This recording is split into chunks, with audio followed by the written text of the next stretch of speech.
Okay, let's go ahead and stabilize some footage now. Let's go ahead and just start from scratch and clear this whole comp out. We'll go to File, Close Project, and you can save yours if you want to, but I'm not going to save mine. And I'm going to bring that footage back in. Don't forget, guys, you can go to File, Import Recent Footage, and let's bring in the lander. And we'll go to Import Recent Footage and bring in the meteor on a sheet. And then I'm going to drag the meteor out. And actually, we don't really need the lander for this, but hey, it's already there. And what we're going to do is we're going to, once again, just scrub the timeline just to see how shaky this is, and we can get a good sense of what's going to happen once we're done. Now, the goal of the stabilizer is to look at the footage, and instead of using one track point, we're going to use two. So we're going to lock on one here and one right about here, and then when we scrub, the meteor is going to stay put. Now, the way it actually works is it's moving our footage. So the footage itself is going to be doing all kinds of stuff like this while the rock stays still. So it's important, if you're going to do this, that you have some footage out here that you really don't mind losing on the screen. Okay, so I'm going to, once again, I'm going to trim this guy. So we only have a few seconds to work with. Okay, once again, composition, trim, comp to work area. And that'll give us a lot less to deal with. And we're also going to take a look over here in this little pop-up to show you that we're going to come back here in a minute and we're going to add a new track point. See, it's not highlighted yet because we don't have anything selected as far as our operation. So make sure our footage is selected.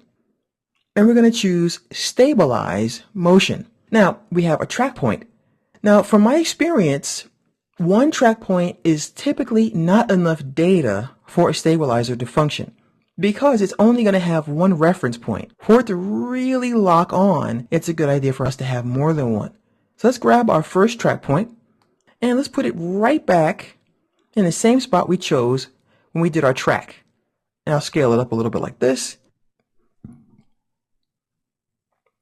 Now we have one track point. Let's go to this little pop-up menu on the tracker panel, upper right hand corner, and we're going to add a new track point. And we're going to have to look at a spot that's going to be good. And as I said before, I think this will work. Over here is horrible. There's not enough contrast. So let's go ahead and grab this guy. And we'll move it until we see a good locking point. Let's see here. I think that's going to work. And I'll scale it up. Now we have 2 points here. We have our motion source, which is the meteor on a sheet footage. The track type is no longer transform, it is stabilize. We don't have to worry about rotation and scale. We're only going to be dealing with position. As I mentioned in the last lesson, if you're going to have things spinning around and getting larger or smaller, then you might want to add these. We could also choose a target, but we're not really going to have anything track this. So this is not really relevant in this case. But sometimes you do want to have things, still locked on to this data. So what we're going to do is we're going to stabilize by analyzing this data forward. So go ahead and hit this button. And so far, both of these points are locking on to the areas we've selected, which is a good sign. As usual, I like to hit the home key on the keyboard and manually scrub and keep my eye on those track points. And this is just a nice way to confirm that I selected 2 good spots. Then I'm going to hit Apply. Once again, we're going to be asked what we want to track as far as the options, X and Y, X only or Y only. We're going to choose X and Y. We'll hit OK. And then we're brought out of the layer and back into our comp.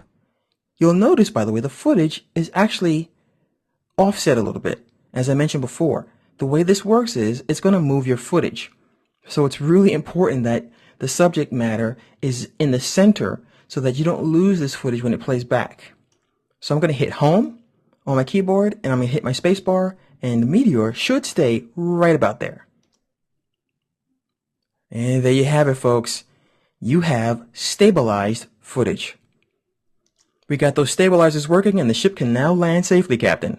That is how you can use the tracker and the stabilizer to really affect the way your footage is shown to your audience.